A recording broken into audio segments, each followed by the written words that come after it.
Sisi ni marafiki na hatutakubali hiyo. Hiyo ingine, mimi nilisikia rais jana akisema Mara Gachagua alikuwa nini, mfisadi, mwizi nini. Ni kama wewe umeoa mwanamke, umemtupa, umempatia taraka sababu ya kuzaa.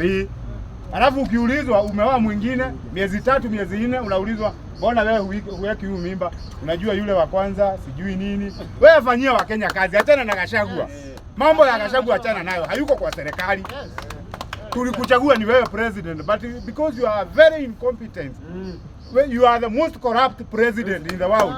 Ulikuja namba 2 sababu Assad hakuwa ametolewa kwa madaraka. Sasa hii hayuko. You are the number 1 most corrupt, incompetent president that we have.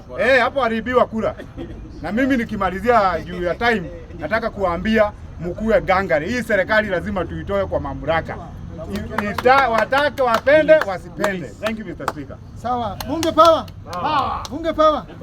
Now it is my responsibility to welcome the deputy executive leader of Bunge la Wananchi. Nilikuja hapa saa 3. Nilikuwa hapa tangu asubuhi. Sijaongea. Hizo alifaa. Saa 3 nilikuwa hapa. Nilikuwa hapa saa 3. Alikuwa na yako. Kama mtakuwa fair, lazima mtu aongee. Wewe yako sika. Hata nilikuwa hapa. Kwa nini unaweza kuja? Hata wewe unapata.